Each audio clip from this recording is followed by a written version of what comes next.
hari kemenangan pasti tiba. Haleluya.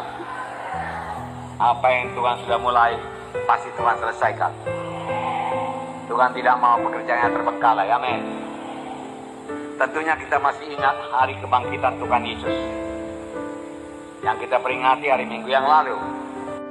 Musuh-musuhnya berpikir mereka sudah berhasil membunuh Tuhan Yesus, sekaligus menghancurkan pelayanan Tuhan Yesus. Mereka menaruh tubuh Tuhan di dalam kubur dan menutupinya dengan batu. Tetapi apa yang direncanakan Tuhan pasti jadi. Karena sebelum Tuhan Yesus disalib, Dia sudah lebih dahulu berkata, aku akan bangkit pada hari yang ketiga. Kematian tidak dapat menahan Tuhan Yesus. Hari Minggu tiba, hari kemenangan tiba. Bagaimanapun gelapnya pada hari Jumat, saudaraku, di mana Tuhan Yesus, saudaraku, mengembuskan napasnya terakhir. Kelihatannya segala sesuatu sudah berakhir, sudah selesai. Namun, saudaraku, tibalah hari Minggu, hari yang terang, hari kemenangan, di mana Tuhan mengalahkan maut. Dia bangkit daripada kematian dan Dia hidup. Amin. Hari Jumat kita juga akan berlalu, saudaraku. Boleh jadi pada saat ini kita mengalami, saudaraku, banyak persoalan-persoalan hidup, tekanan-tekanan hidup. Saudaraku, jangan menyerah, saudara. Tetap berpegang pada janji Tuhan, karena hari Minggu kita masing-masing pasti datang. Amin.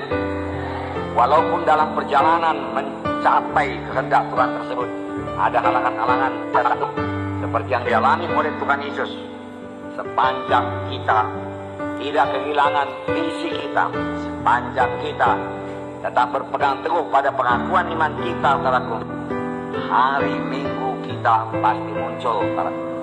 Hari kemenangan kita pasti jadi. Hari kita sampai kepada panggilan Tuhan dalam hidup kita pasti digenapi Tuhan. Hari di mana visi yang diberikan Tuhan kepada kita pasti digenapi Tuhan. Amin, saudara. Nah, Tuhan pasti menyelesaikan apa yang sudah dimulai Tuhan dalam hidup kita. Panggilan Tuhan yang begitu indah dalam hidup kita, visi yang sudah diberikan Tuhan pada kita, pasti digenapi Tuhan sepanjang kita tidak mundur dari iman. Sepanjang kita tidak kehilangan visi tersebut, tidak melenceng daripada visi tersebut, maka Tuhan akan membawanya kepada kegenapan. Walau untuk mencapainya banyak halangan-halangan, banyak saat-saat yang gelap, bahkan banyak penderitaan atau sengsara seperti yang dialami Tuhan Yesus. Tapi apa yang sudah dimulai Tuhan dalam hidup saudara, pasti Dia genapi. Tuhan Yesus bicara kepada kita melalui visi, salah satu melalui visi. Tuhan tumbuhkan dalam kita satu visi, satu cita-cita.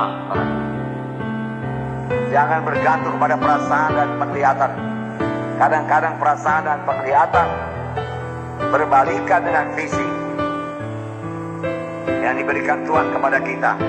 Kalau sempat nanti saya akan bacakan Yusuf kepada saudara, di mana Tuhan menjanjikan dia jadi memperoleh kedudukan yang tinggi, di mana saudara-saudara bahkan orang tua yang datang menyembah kepadanya.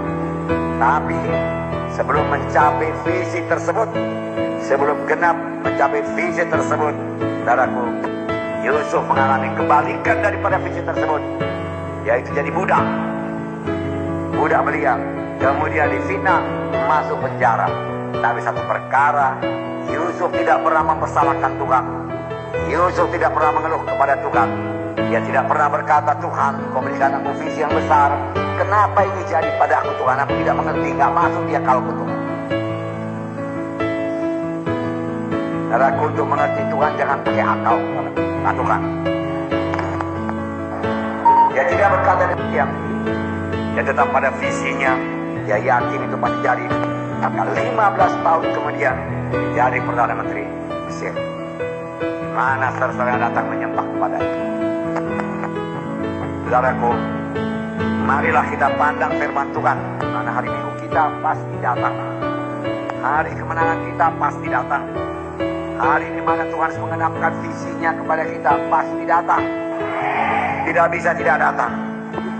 Karena Tuhan yang berjanji itu setia. Janji Tuhan yang mengatakan oleh pilu-pilu Yesus kamu sudah sembuh, pasti jadi. Janji Tuhan yang berkata aku datang supaya engkau beroleh hidup yang berkelimpahan, pasti jadi. Hanya Tuhan minta sedikit saja daripada kita. Berikanlah jalannya anakku supaya aku bisa memberkati engkau. Berilah kepada Tuhan, taburlah. Dengan tidak mengharapkan balasan daripada Tuhan, itu kuncinya. Saudara memberikan persepuluhan bukan untuk memancing Tuhan, tapi memang kasih dari hati saudara untuk memberi kepada Tuhan, beri persepuluhan kepada Tuhan. Tidak mengharapkan balasan sama sekali, barulah bisa diberkati Tuhan. Saudara yang kasih dalam nama Yesus, bagaimana itu bisa jadi? Kalau Tuhan sudah memberikan visi, satu cita-cita yang kuat dalam hati saudara, setia saja. Tuhan akan membawanya pada kenyataan. Boleh jadi pada mulanya kecil saja dulu, tetapi bertambah hari bertambah besar, bertambah hari bertambah cepat, saudara. Demikian juga saudara. Maka panggilan Tuhan kepada saudara, visi Tuhan kepada saudara, hanya saudara yang bisa menggenapkan. Amin. Hanya saudara yang bisa menggenapkan, nggak ada orang lain. Itulah DNA keturunan, amin. Tapi ada DNA dari sorga yang menyanggupkan saudara, yang membuat saudara dilengkapi untuk sampai kepada visi saudara, mengerjakan pekerjaan Tuhan dan berbuah. Dan tidak ada orang lain yang bisa menggantikannya. Hanya saudara saja yang bisa mengerjakannya.